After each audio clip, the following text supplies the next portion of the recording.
the 365 or so islands that lie in Clew Bay off the County Mayo coast, the vast majority lie silent and uninhabited.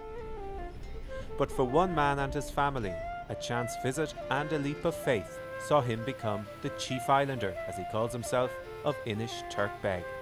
The story is that I was travelling a lot and I was getting on a flight to Tokyo, and Sandra rang me and said there's half an island for sale in Clew Bay, and I said that's brilliant, go and have a look at the details.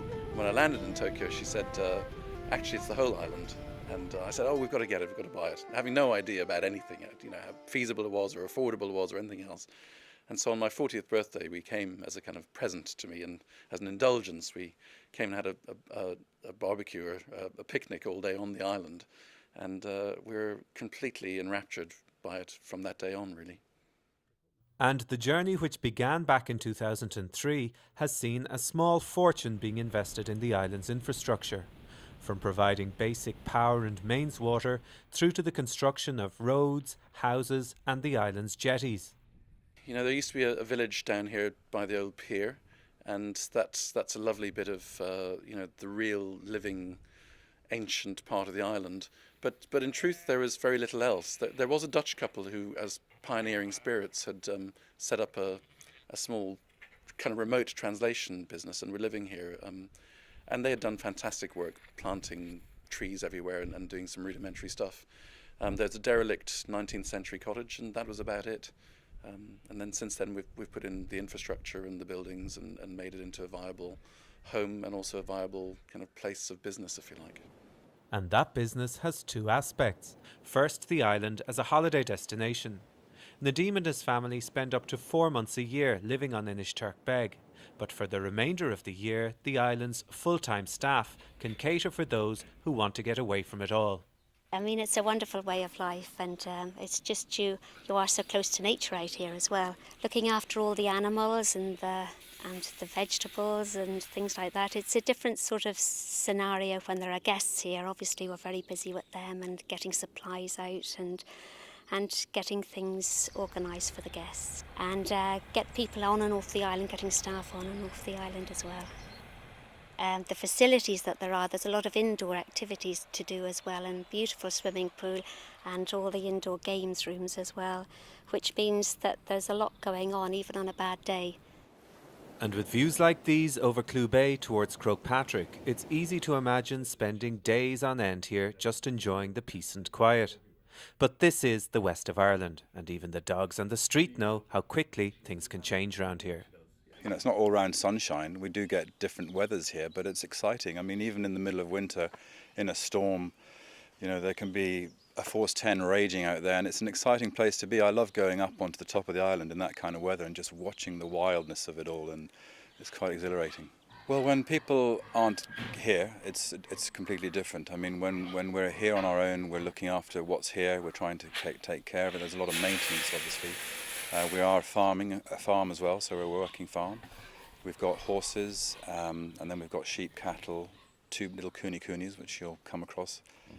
And those coonies are also known here as Bubble and Squeak, who spend their days strutting around the island like a pair of old dames. They are tasty though, so they generally give the kitchen a wide berth. We've purposefully brought 2 girls in first. So hopefully with those 2 females we'll breed eventually, but you don't breed from them. They're a year old now, so we've got in a year's time we'll be ready to breed from them. So we'll have to find a boar, and then you don't know. I believe it is quite tasty, but these are here for the duration. Inish Turk Beg means small island of the wild boar.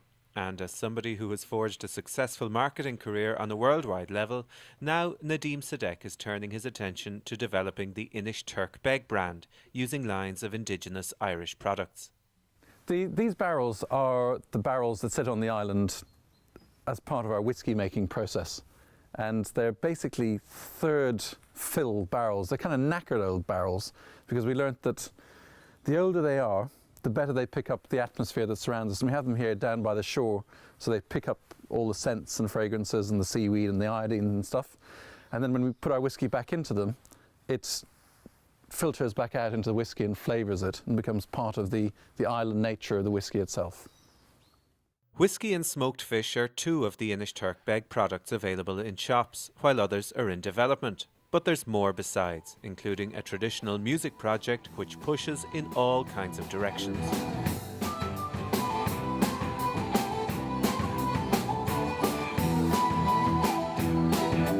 The music project was a fantastic one to have been involved with, and it's an ongoing one. We're planning to do a series, the Brilliant series, where we take, as we have done in the first place, the Irish flute, and then we'll go on to the fiddle and the harp and maybe the uilleann pipes and other things as well. But the real thing that is exciting is to get some fantastic new musicians, in a sense. I mean, Alan Doherty isn't exactly new. He's quite famous. He was the lead musician on Lord of the Rings. But he played a huge part in that Brilliant Irish flute. And we all have an immense respect for Matt Malloy and what he's done for the Irish flute. And indeed, that's why we had our first live gig there the other night. But it is very much saying, here's the new generation of fantastic musicians from Ireland. That's a kind of slightly hidden agenda within the whole music project. We're bringing new great Irish players to the fore. Tourism ventures go, Inish Turk Beg sparkles with creativity and imagination. The investment made here means that the stakes are high. But as an inventive, evolving brand, you get the feeling that for this ancient island, a new chapter is just beginning.